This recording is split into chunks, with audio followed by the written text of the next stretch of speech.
Ladies and gentlemen, welcome to Senior High School and Mayor Quentin Lucas's first State of the City address.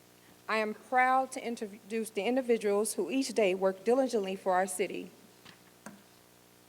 Please welcome the City Council of Kansas City, Missouri. Councilman Kevin O'Neill, 1st District at Large.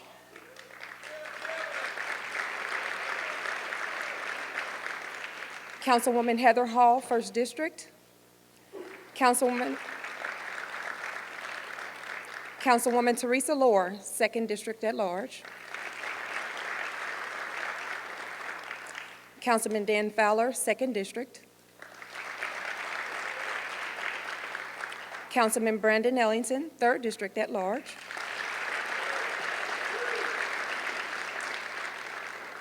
Councilwoman Melissa Robinson, 3rd District.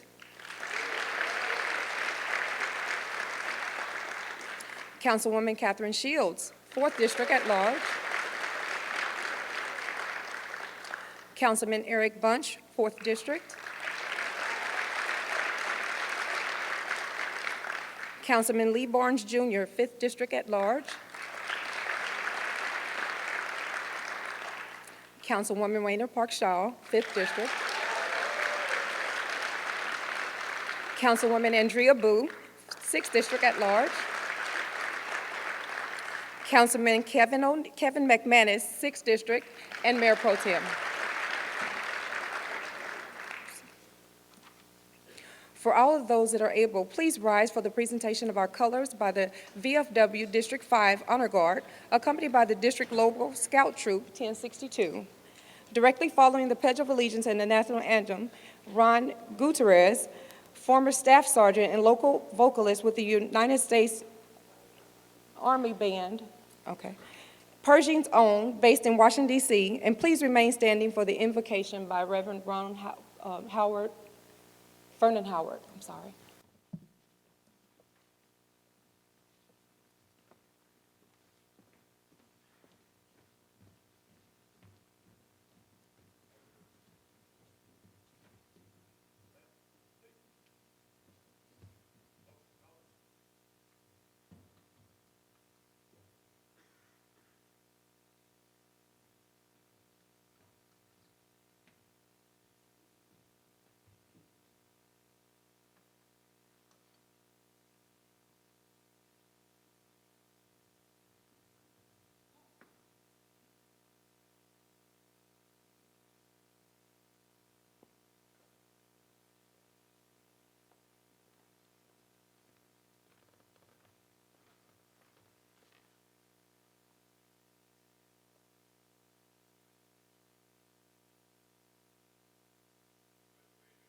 Oh, say, can you see by the dawn's early light what so proudly we hailed at the twilight's last gleaming, whose broad stripes and bright stars through the perilous fight o'er the ramparts we watched were so gallantly streaming, and the rocket's red glare, the bombs bursting in air, gave proof through the night that our flag was still there.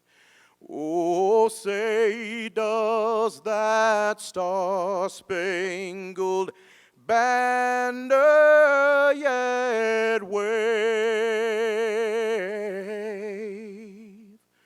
o'er the land of the free and the home of the brave?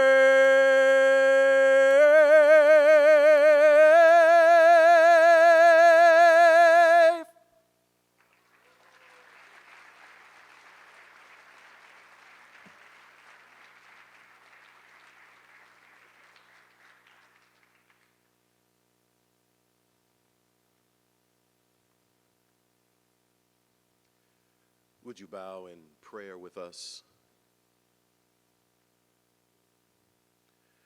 Heavenly Father, we thank you for this opportunity that you give us tonight to assemble. We welcome your presence in this place. We thank you for the city of Kansas City, Missouri, and all residents, stakeholders, partners, servants, employees. Tonight, we give you thanks for the city and thanks for Mayor Quinton Lucas. We ask you tonight to be with us in a special way and to crown him and the council with wisdom, discernment, judgment, mercy, compassion, and a sense of justice. We give you thanks for the present and for the future. Bless our efforts. This is our prayer. In Jesus' name, let all of us together say, Amen.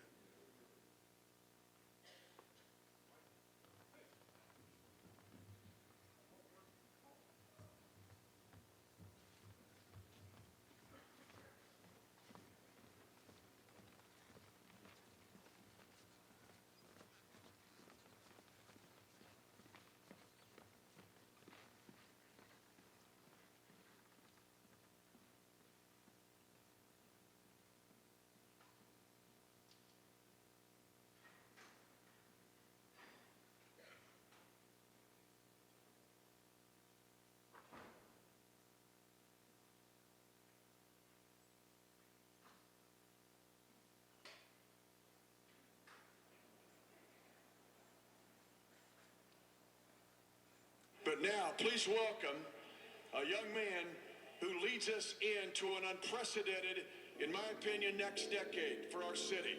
Please welcome the mayor of Kansas City, Missouri, Quinton Lucas. The mayor of Kansas City, Missouri, Quinton Lucas.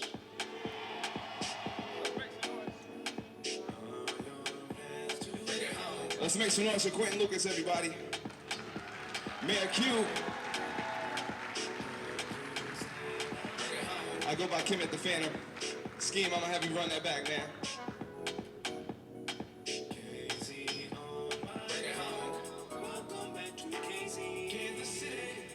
Wow, look at you guys. You guys look beautiful out there.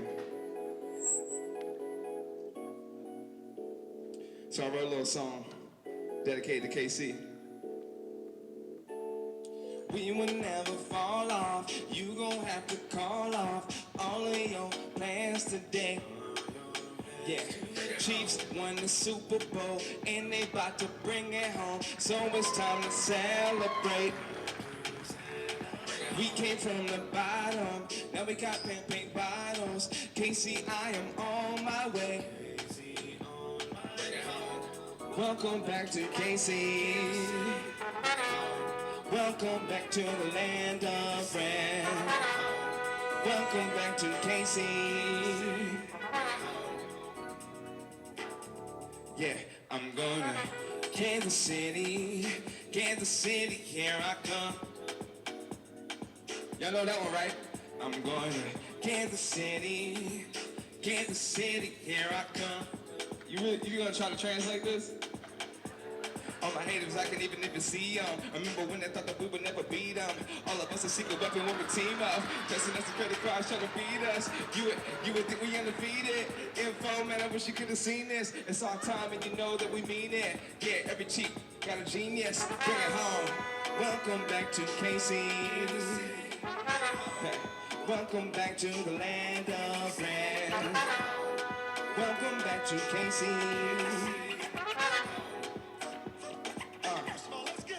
I'm going to Kansas City, here I come. Make some noise, KC, let's do this. I'm going to Kansas City, here I come. Featuring Ernest Melton.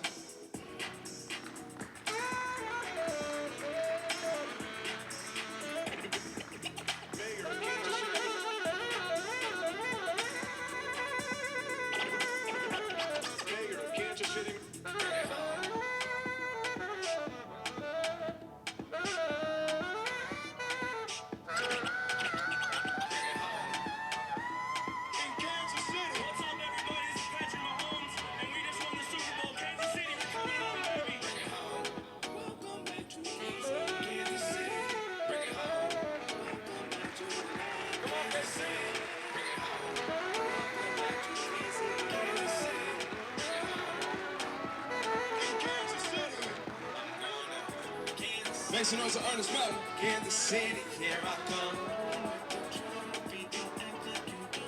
I'm going to Kansas City. Kansas City, here I come. I'm going to Kansas City. Kansas City, here I come. Thank you guys so much. Kansas City, we've got the greatest city in the world. Greatest city in the world. And now we have the greatest team in the world.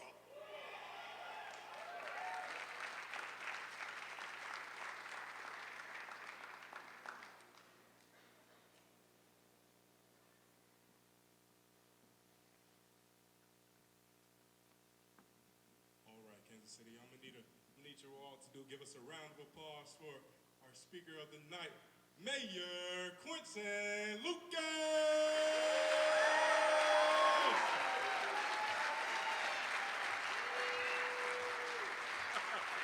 Thank you. Thank you. Oh. Thank you all so very much. Thank you for being here, and it is such an honor to spend time with you. I want to thank all of our performers and everyone who's been a part of this ceremony thus far.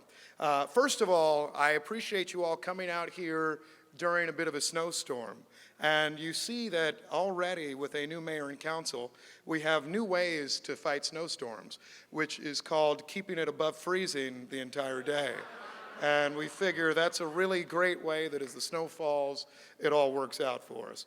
I want to say good evening, Kansas City. Thank you all so much for being here for the first State of the City for myself and our entire new city council. We have a dynamic group of people that I'm serving with. You just heard them introduced, but let's give another round of applause to my colleagues who work so hard to make sure our city is well represented each day.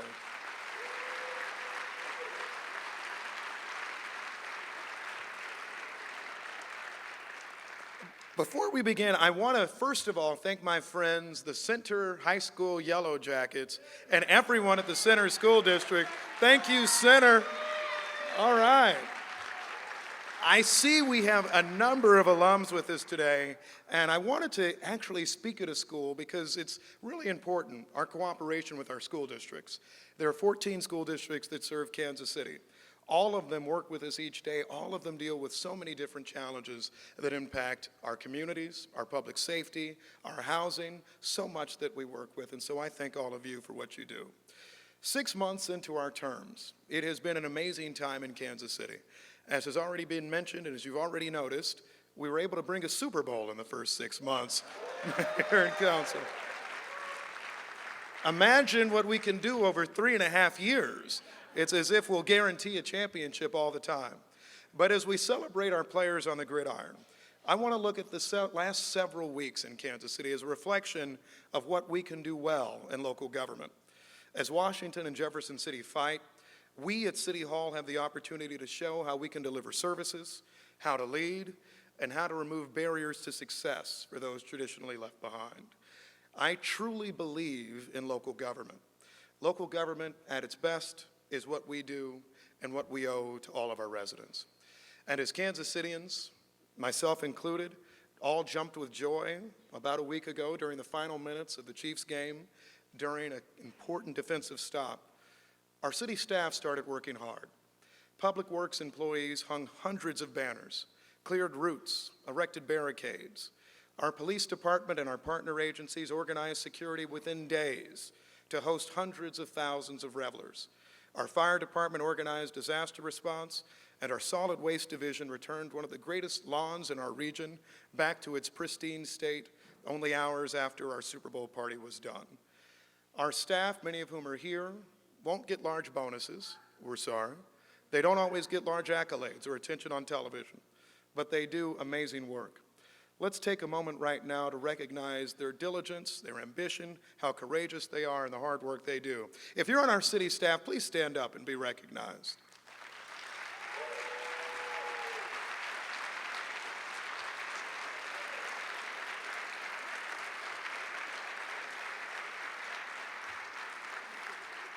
And it's outstanding to see all of you.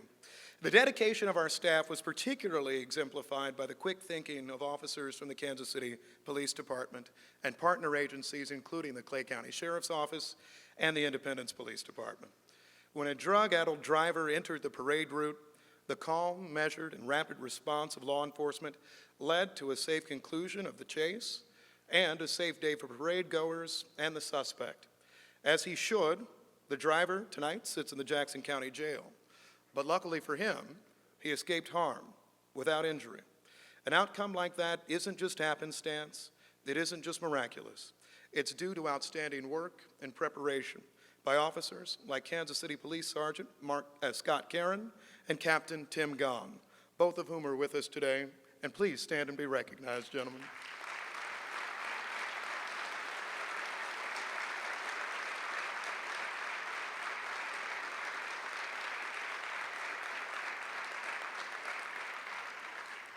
Thank you all so very much. I mention them to herald not just their heroism, but to highlight what police in our city, our community, and our country do right. We often hear stories about what goes wrong in policing. Kansas City, once again, as has happened many times before, is an example of what's being done right. We thank them and all of their sisters and brothers in law enforcement and appreciate them being with us tonight. Now, those of you who've been around for a while will recall that State of the City addresses often came at a later time in the year, typically delivered in March.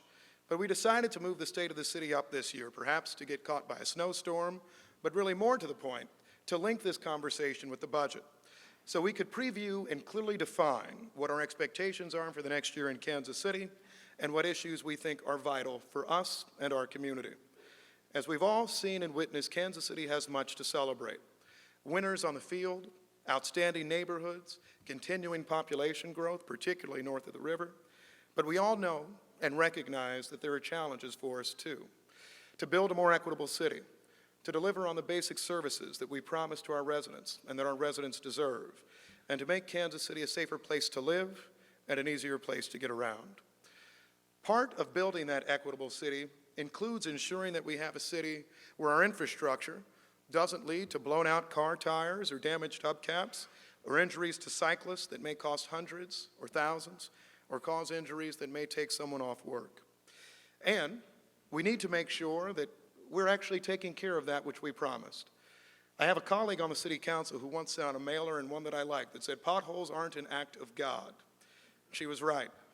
Instead, they're too often the result of poor choices, poor luck, and in too many cases, on our part, poor planning. Our road maintenance problem, however, is not new. Last spring, I was doing some research. The city council actually unanimously passed a resolution that directed our then city manager to lay out a 5-year comprehensive maintenance plan for our roads. But as too often happens, the weather improved, the roads got a bit better, and as we reviewed our GO bond and capital improvement priorities, the more and more mundane our street maintenance priority slid down the list. Colleagues, we can't keep kicking down the potholed road. In 2017, we went to voters with a general obligation initiative and a correlating property tax increase to repair and fix existing infrastructure in each of our districts. The result was roughly $40 million per year for deferred maintenance funding. In 2018, voters renewed a 1-cent sales tax for capital improvements, generating up to $70 million per year. Both taxes passed with 3/4 support because our voters were telling us time and again, we need to take care of what we've got. And let's commit to do that. This year's budget will include an increase in our street resurfacing fund to $17 million, a 70% increase from the funding level 2 years ago for street resurfacing. And while we resurface, let's use techniques that produce later cost savings. Complete streets infrastructure to support those walking or biking on our roads. Coordination with utilities, including the one we run, KC Water, to ensure we're not creating new road maintenance concerns shortly after rebuilding our streets, as is the case now on 75th Street, fairly close to here. And I encourage us to prioritize improvements to our existing arterials, like Gregory, and might I add for my drive today, like 85th Street, rather than new expansion projects and projects that exist in each of our districts. To help us address our problems and to implement actual solutions, I've asked our acting city manager, Ernest Rouse, to appoint a position I've dubbed the Pothole Czar. This position recognizes that implementation and how we prioritize our finite funding has been as much of a problem in street maintenance as total allocated resources have been. In some cases, streets with decades of neglect continue to be ignored, while in other situations, newly repaved streets feature new maintenance problems due to utility cuts that have led to deteriorating road conditions.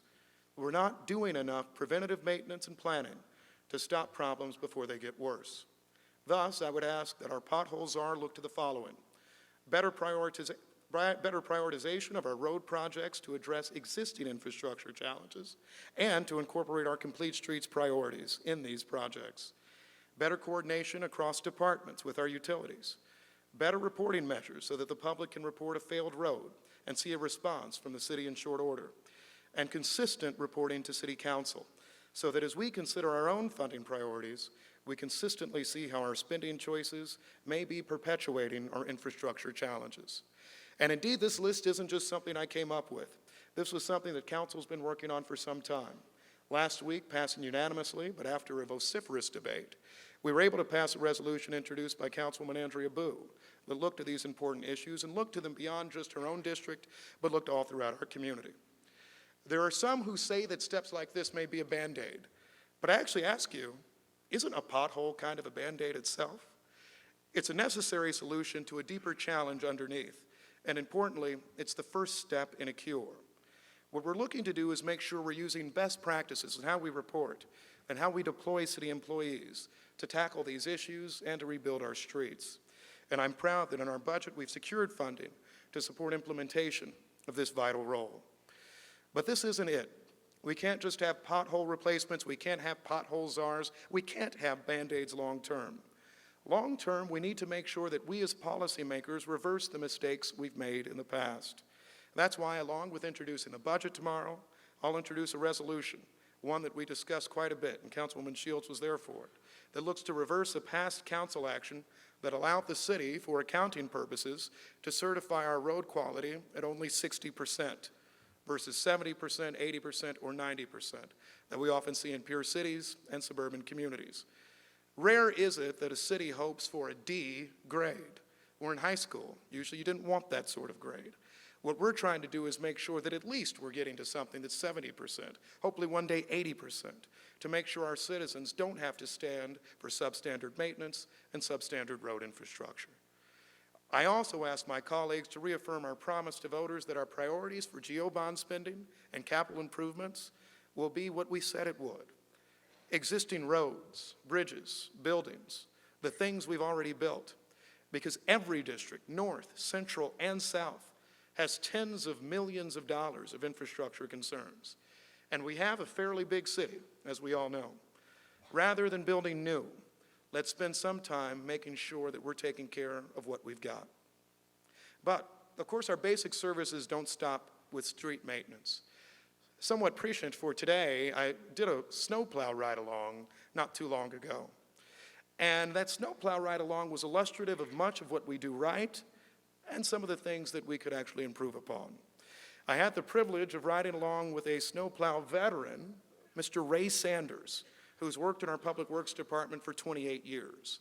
Ray taught me all sorts of things, from the difference between the salt and calcium treatment on our roads, which we're seeing deployed right now, to the unique strategies required for plowing a narrow street. And he also asked a few questions for us, like why can't we actually always better coordinate? Why, when he's driving a route on Blue Ridge, does he actually have to pick up his blade as he's going through Raytown and Independence? Why, if we have mutual aid in areas like public safety, as our fire department does, as our police department does, why don't we try to do the same things with our public works initiatives? That's the sort of creativity that we need to use as elected officials, that we need to use as administrators, and that we need to use as leaders. We need to listen to Ray. We need to listen to Ray's coworkers. We need to listen to all the people who make sure this city runs well each day. And although I know he's going back out to hit the plow routes, Ray agreed to see what I do for some time. And so I think Ray is with us today. And let's give our best snowplow driver in Kansas City a short round of applause.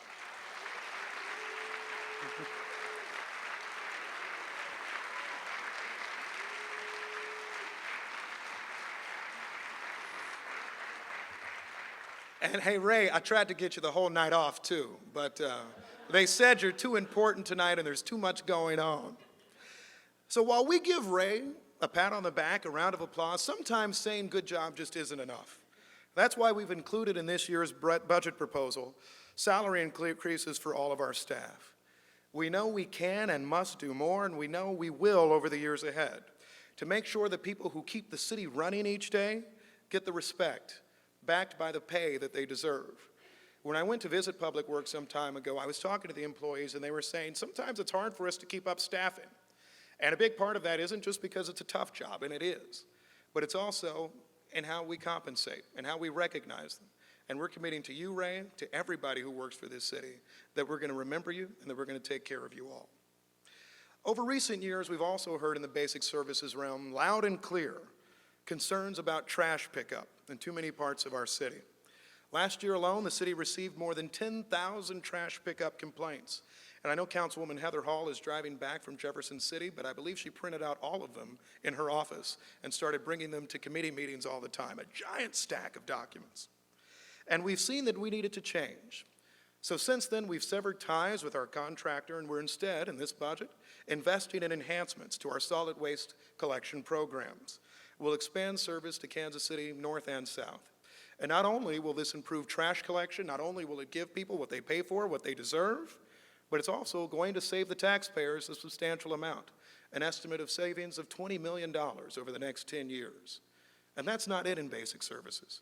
We also know that in water rates, that we have to continue to work with the federal government to ensure that we're fulfilling our consent decree obligations, but we also need to make sure that as we look to fulfill those obligations, we're not giving overwhelming cost burden and increases to all of our residents along the way.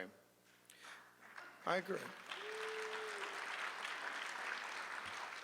Because of our efforts with regulators in Washington, I think what you will see this year is that rate increases will be significantly lower than what we've seen in years past.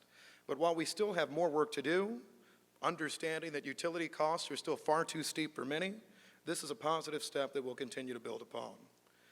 But as we all know, and I see many of you with yellow shirts and so many others here today, our work in local government extends beyond basic service delivery.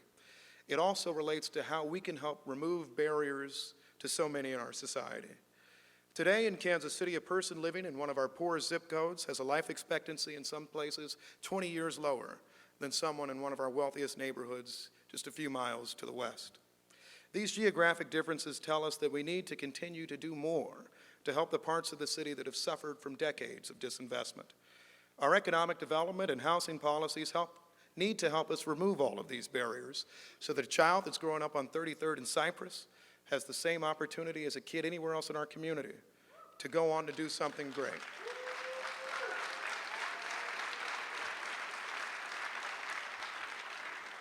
I was going to say the next line, that child can dream to grow up to become a doctor, a lawyer, and if they're really crazy, a mayor or a city council person. Almost none of them clap, you see, that's us. But one area of that change that's essential for what we do is that we have to say once and for all that our era of trickle-down economic development policy has to come to an end.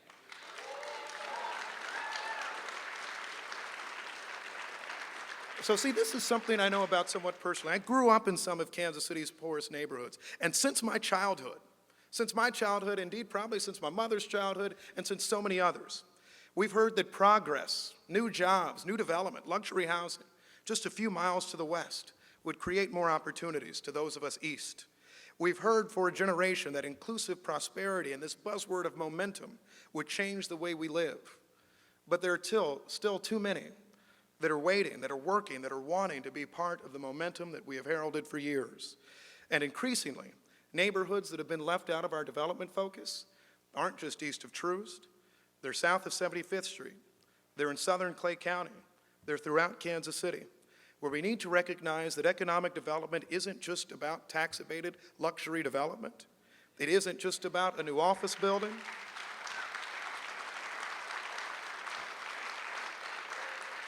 Economic development has to be about supporting long-standing local businesses It has to be about neighborhood development in every community. It has to relate to excitement to see new businesses, new projects, new developments on streets like Blue Ridge, Independence Avenue, and North Oak.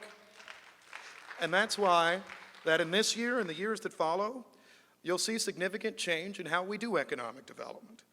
This year's budget will have a significant reduction in resources given to the Economic Development Corporation of Kansas City. And that's not meant to be punitive. That's not to in any way say that we don't believe in economic development, but what it's saying is that we need to right-size how we do development. We need to look to how we prioritize development. And we have to make sure that where City Hall can handle things like development, finance, review, then we'll do them internally if necessary. And we need to orient our community and our city to what inclusive economic prosperity really looks like. Our renewed approach on economic development also includes not just what we do with the Economic Development Corporation and our agencies, but includes the fact that we have to have boards and commissions that look like our community, that represent our community. I'm proud that in my appointments, we've appointed to the boards not only members of the City Council, not only some folks that you may know, but also a number of folks from our neighborhoods, a number of folks from school districts, a number of folks from unions, folks from all ages, all communities, all backgrounds, being part of what our community needs. And one thing I'm particularly proud of, more women that have ever been appointed to boards and commissions in Kansas City's history.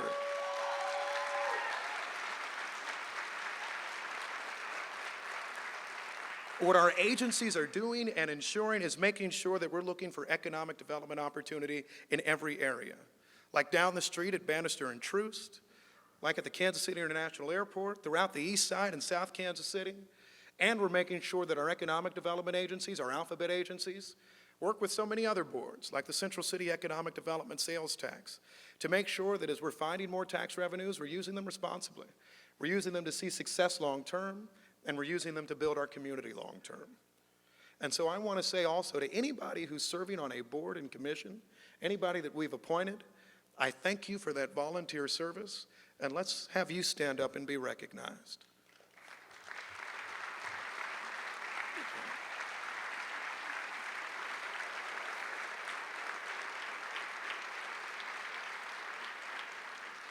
So I'll note this on economic development. As we proceed on projects, there will be lots of disagreements. I've voted against a lot of projects since I was first elected to office. I've voted against and for a lot of projects since I was elected to office.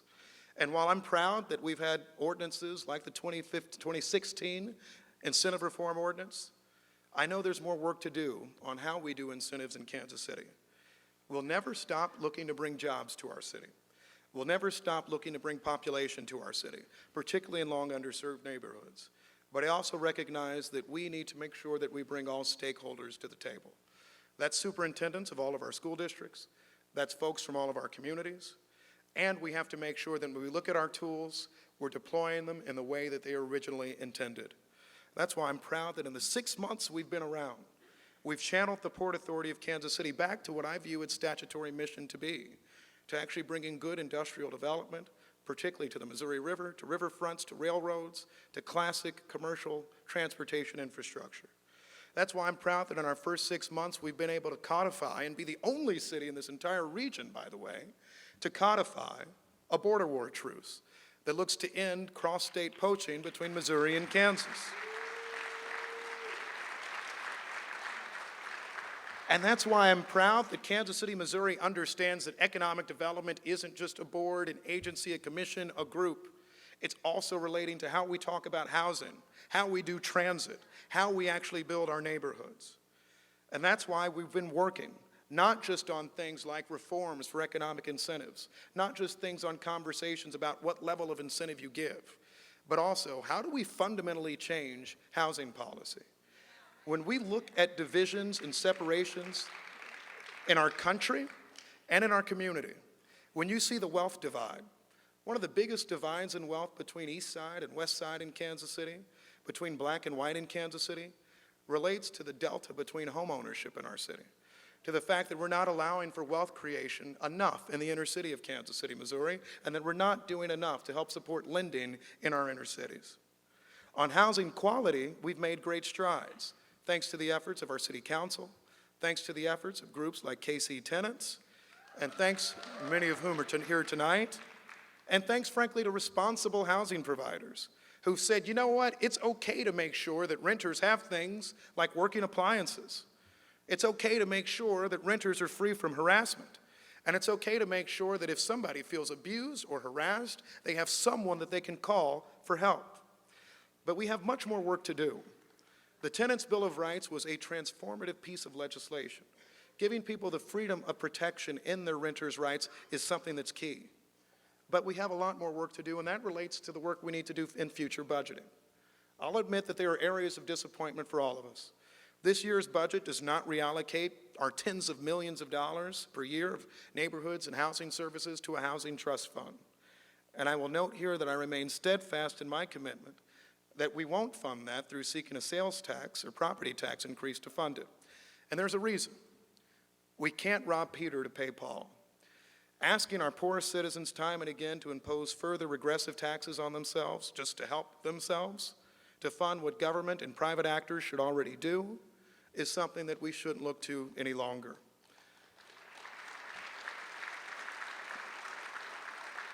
What that means is that we don't give up. Our budget this year and the work with our federal partners, my office has done, our lobbying teams have done, in 6 months, finds more resources to support the creation of quality, affordable housing opportunities for homeless and low-income Kansas Cityans.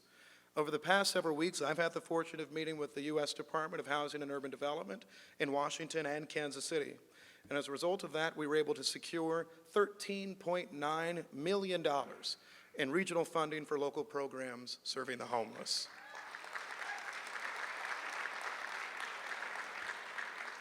We'll also see, and we're working right now at City, and by the way, that's really a huge deal. $13.9 million is a lot of money for something like that. But what we're also working on with our community development block grant funds that we receive from HUD is to make sure that we're doing things like helping to build new affordable housing units, providing needed building maintenance to senior centers and women's shelters, and helping hundreds of low-income Kansas Cityans make needed repairs to their homes, again, in every part of Kansas City, north, central, and south. And when I talk about that home improvement, I want to take a moment to highlight, and I said it earlier today in a committee meeting, but to highlight my colleagues from the Northland.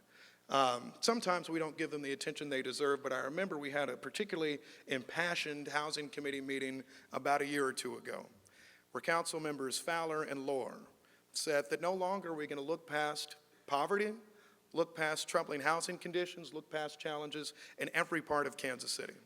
And I want to say particularly thank you to you for reminding us of the fact that we need to ensure that we have adequate housing, we have good, adequate housing quality conditions in every part of Kansas City. So thank you all for that.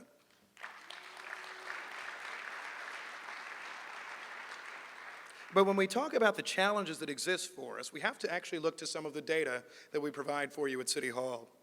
According to the city's annual resident survey, a quarter of all residents reported that they've had to take a second job, work more hours, or accumulate credit card debt to pay their rent or to pay their mortgage.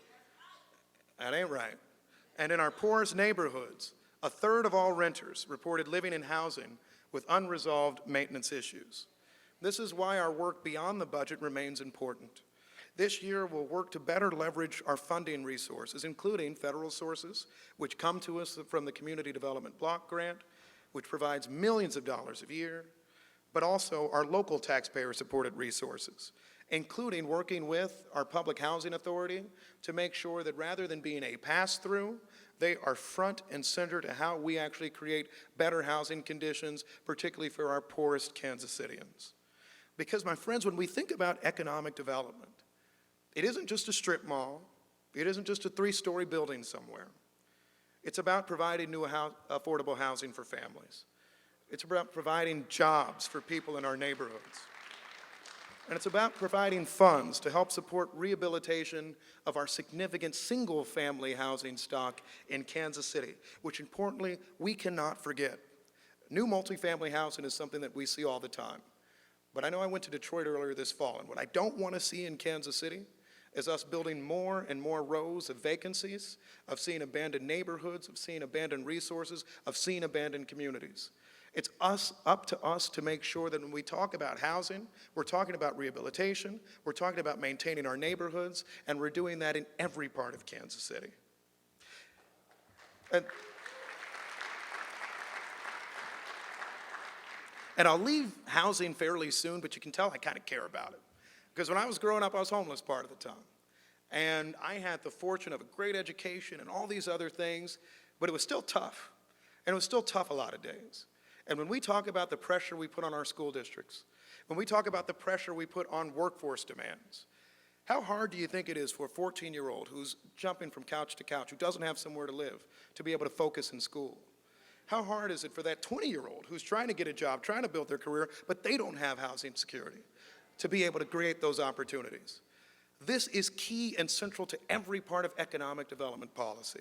And it's something that we have to push here in Kansas City. It's something that our lobbying team is helping us push in Jefferson City, including restoration of low-income housing tax credits, which are essential to the future of Kansas City. And it's something that we will continue doing, because I will say this, everyone sleeps somewhere. And we need to make sure that when we talk about housing, it isn't just advocates at City Hall. It's us making sure we care about the homeless. It's us making sure that we care about the housing insecure. And it's us making sure that when we talk to schools, when we talk to businesses, we're seeing that the core reason sometimes that there may not be the success that we want is because of our own failures in policy at City Hall and in our state capitol. So when I think of significant strides that we've made in empowering tenants or making city buses free this year, I think of the mothers, fathers, and families who will have recourse to demand that their furnace work during the winter. I think of folks that will be able to climb safe stairs in their communities. And I think of the $1,000 or $1,500 that somebody can save by having functioning utilities or by not having to pay bus fare for a year.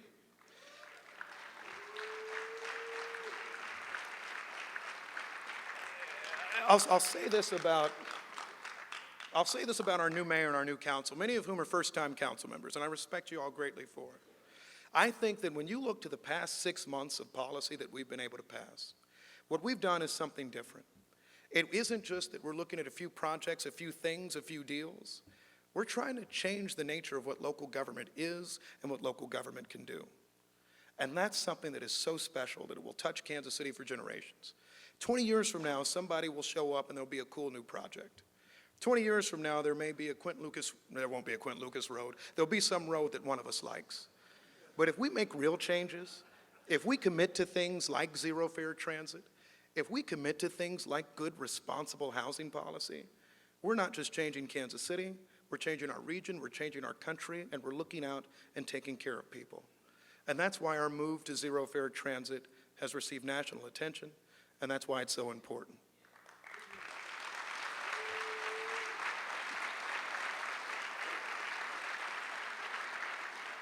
And I see my friend Robbie Mackin here, and I want to make sure that we give him credit. And first of all, Robbie, stand up and be recognized for us. Go ahead, Robbie. Thank you, sir. Because a few years ago, actually, our zero fare transit conversation really did just start as this idea, right? Robbie started hearing from folks who said it's very hard for veterans to get around Kansas City. It's very hard for those who've been dealing with abuse to get around our city. Let's make something easier for them for once. Let's give regular folks a win. And that's how we started seeing zero fare transit implemented along lines, along the Prospect Max, for high schoolers, for so many others. And that's why I'm proud that our city is making a commitment of $5 million a year in what will ultimately be a cost-sharing arrangement with our friends at KCATA, and to make sure that we're on track to launch zero fare transit in Kansas City by this summer.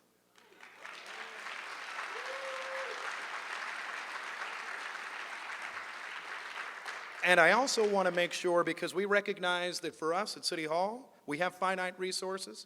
We recognize that KCATA has finite resources, or Ride KC, that I'm proud that we've had our friends from the private sector who've stepped up, who've talked with us, and who've said, maybe there's a role we can play. And what they've said is that, you know what, we're organizations like Blue KC, and we care about healthcare in Kansas City. We care about healthcare in our community. And we say, let's talk about ourselves putting together a significant amount of resources to help support. Let's talk about figures up to $1 million to say that we care about zero fare transit in Kansas City. And so what I want to say is it's not just the taxpayers, it's not just Ride KC, it's organizations like Blue KC, and it's going to be organizations like more who say we care about the health of our community, we care about regular working folks in our community, and frankly, we think Kansas City is only at its best if we're taking care of our citizens who need our support the most. So thank you to all of you for that support.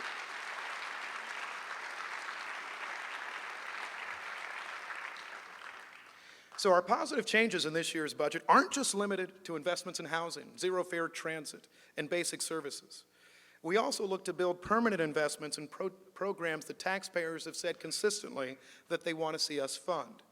That includes social workers in the Kansas City, Missouri Police Department.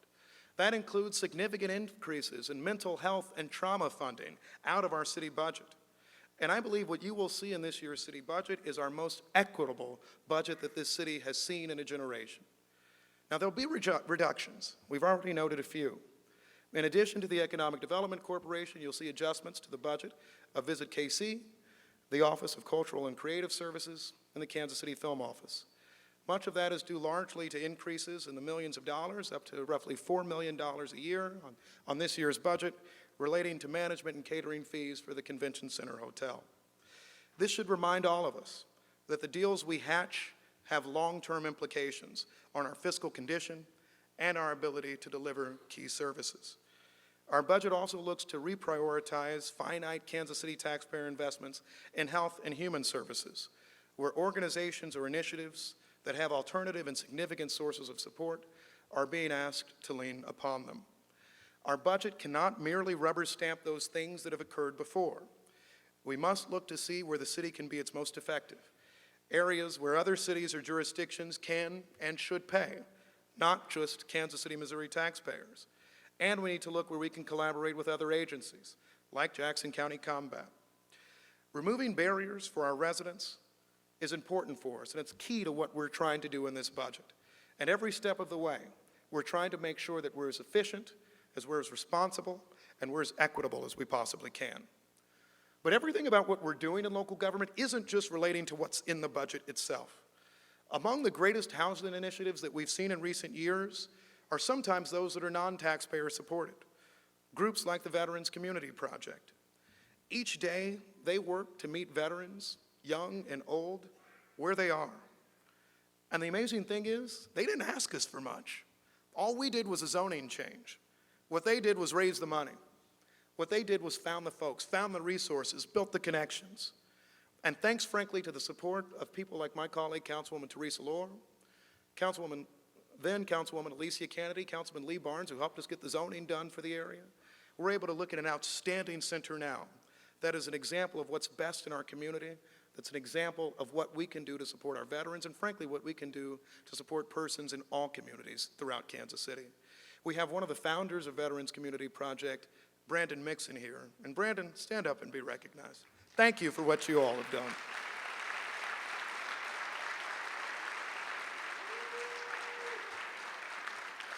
So the work we see at places like VCP is what you see in organizations in Kansas City, large and small, every day.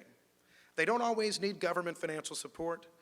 They need our ideas, they need our encouragement, they need our volunteering, so that they can make our city a better place. And I had an opportunity to see VCP at work not too long ago on a different issue. I, like many people, have a number of friends who are veterans. And I had a friend of mine who was an Army vet who had served during Operation Iraqi Freedom. And he had never really gotten beyond his time in service. He's a father of 3, he had a job, but he's also a frequent user of marijuana. That use caught up to him not long ago during a traffic stop on the Kansas side of things. His small amount of marijuana possession got him 10 days in jail, away from his family, away from his daughters, away from his job, and it challenged the very things that were actually keeping his life together. Like many, he's a proud man, so he never called for help. But I learned about his predicament because lawyers have this way of figuring things out. And the amazing thing was, there wasn't really anything that I could do. He'd already served his time by the time I figured it out, but I called the folks at VCP. And I said, is there anything you can do to help him? And they said, this is where we shine. They helped him rebuild his life. They helped him find camaraderie, they helped him find friends, but more than anything, they helped remove some of the barriers that are keeping him from success today in Kansas City. And I think what we can do as elected officials is everything we can to make sure that we're removing those barriers every step of the way. And when we talk about marijuana policy, we've seen lots of change in our state and in our country. As the state of Missouri has legalized medical marijuana, as our city voted some years ago to at least try to decriminalize possession of marijuana by a 3-to-1 margin, why are we still tearing down a veteran's life? Why don't we actually try to make some substantial policy change that we can along the way? That's why next week my office will begin our process of pardoning possibly thousands of misdemeanor marijuana convictions.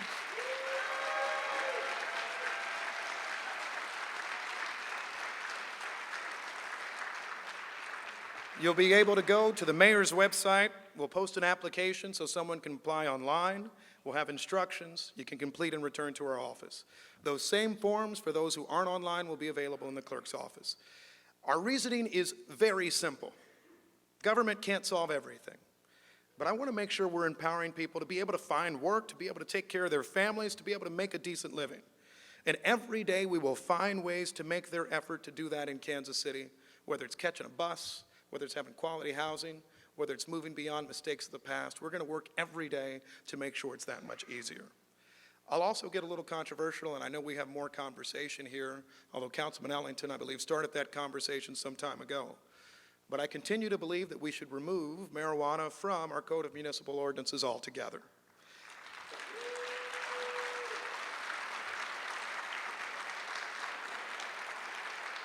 And for those who are worried, state and federal law continue to make clear illegality in connection with possession. But what we're doing as a local government is offering a path forward that says that we're not going to be in the business any longer. I know that we have lots of work to do there, but I ask my colleagues to hear me out as we try to make sure that our drug laws in a city are actually equitable as well. So I've said a lot tonight, and there are a few things I haven't even mentioned and won't discuss at this juncture. The airport, streetcar, greater downtown. You see, we'll make sure we get those big deals done. And we'll make sure that we complete our big projects on time and on budget. And we'll make sure that we have representation from all backgrounds along the way. But we have to make sure that we care about regular folks too. And indeed, and when we talk about regular people, right, that's why we're spending time like we are on buses. That's why we're spending time on housing. And that's why we need to make sure we spend time on talking about our crime problem in Kansas City. I'd say that really all that we've talked about doesn't really matter unless we actually start to address that issue. Nothing matters if we lose another 148 of our sisters and brothers next year. If we lose 500 Kansas Cityans over the next year, 1,000 over 8 years. This year we've already lost to homicide. Earl, Raphael, DeAndre, Trayshawn, Georgia, Tina, Derek, Bobby, Raven, Chase, Andre, Phyllis, Miguel, Levance, Richard, Christopher. Almost all died from gunshot wounds. Only 4 had reached middle age. Several others are unknown. Others were culpable. Dozens more have been shot this year. Each fatal victim, each living victim, has a story, has a family, and has an impact on our community. Early in my term, a woman came to my office and she said, "Mayor, I like what you're doing, but you have to stop talking about violent crime. You just won't solve it. Find something you can solve." And you know, maybe she's right. Maybe we're all on a fool's errand. And Lord knows in our battle with the streets, for decades it seemed like the streets have been winning. But we can never give up. And maybe it's personal for me.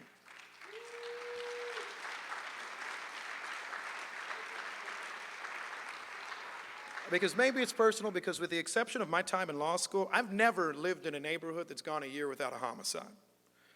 And I've always seen, growing up in our community, that proverb, "There but for the grace of God goes I." And I know many of us in Kansas City share that feeling. That's why we can never stop caring about kids, parents, and people who deserve a chance to grow old in our community.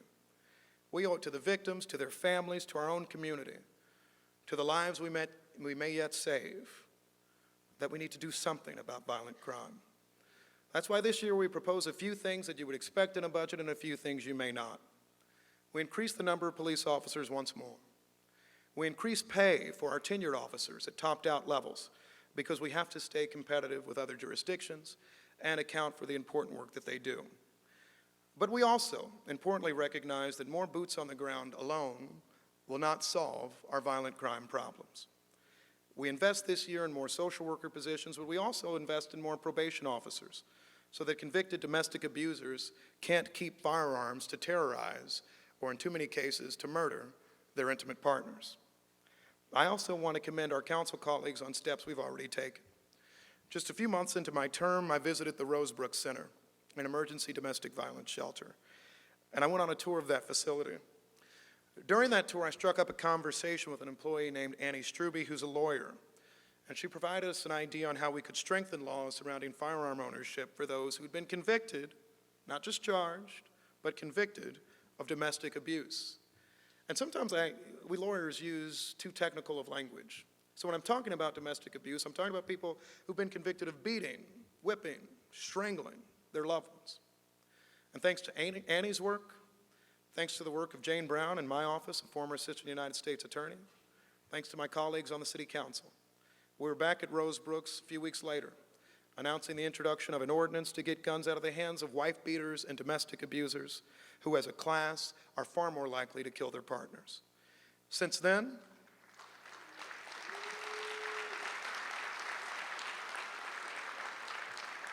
our legislation has been adopted by city councils in St. Joseph and St. Louis City, by county councils like St. Louis, and in numerous other Missouri communities. Thanks to Annie's work, Jane's work, this council's work, we can now protect millions of Missourians. But back to Rosebrook's. While there, I met a woman by the name of Liz Donnelly. And in May of 2005, Liz lost her daughter, Jenny, to abuse. On the day of her death, Jenny's ex-husband had sent her numerous text messages claiming that he needed to see her and that it was urgent. At this time, Jenny and her then husband had separated. And after that long separation, he had managed to get her to his apartment. In a premeditated attack, her abuser shot her multiple times and then killed her. Liz and her family found out after Jenny's death, that her neighbors had called the police on separate occasions a number of times, overhearing shouting from her house. Jenny's oldest daughter later told Liz that she had known about the physical abuse, but that her father had warned her never to tell her or tell anyone because he'd do the same to her. And I want to say to families like Liz's that we know about your story, that we're here to stand up for you, and we're here to make sure that there are never victims like Jenny again. I share this story to show that our solutions to our most challenging problems may be in the budget that we release tomorrow, but they may be also in something we learn along the way. This is why I'm proud to work with my colleague, Councilwoman Melissa Robinson of the 3rd District, on an amended version of her resolution that allows us to study violent crime and the governance structure of the Kansas City Police Department. The goal is very simple: to hear from our community and to hear from experts in public safety, to learn what we can do to address gun violence, to learn what we can do to be most effective, and to learn what's working or what may not be, and to identify the changes we need to make sure that our city is safer long term.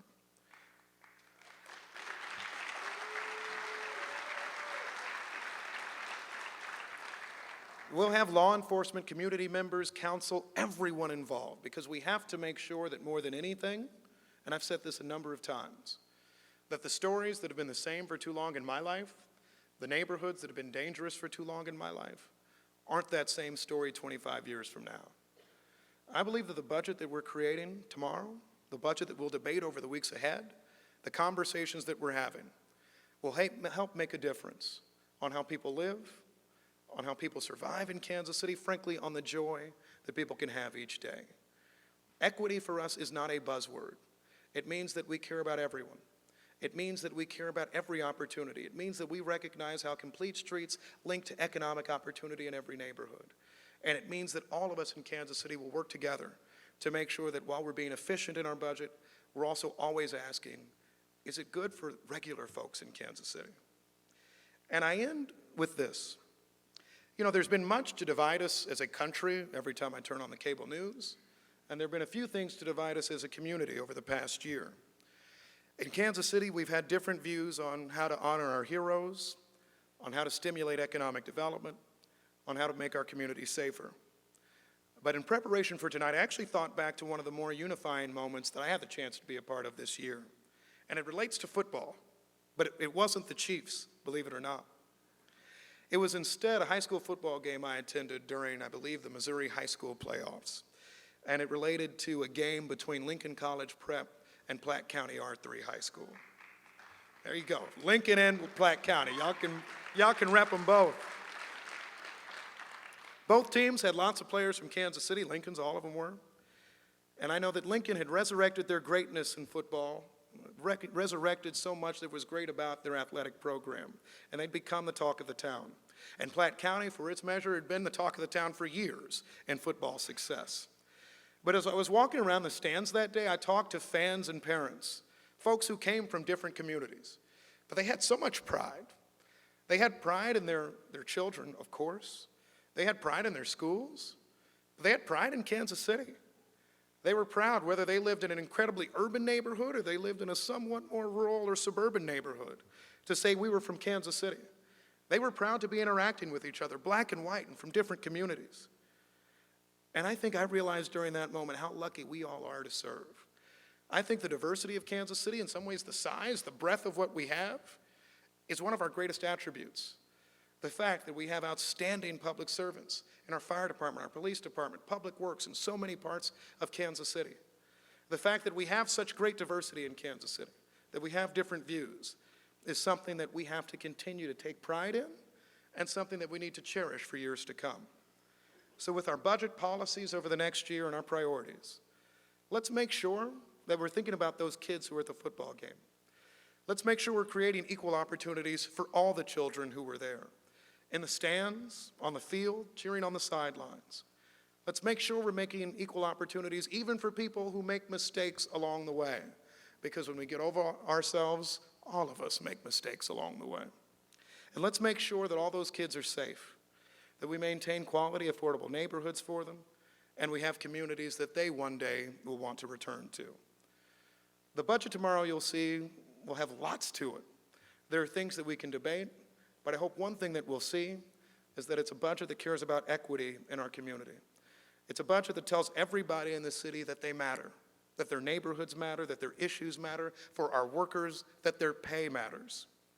And it's only a beginning of the work that we have to do to build a Kansas City, not just for some neighborhoods, but for all of us. I thank you for coming out on this snowy night, and God bless you all. God bless our amazing city. Thank you.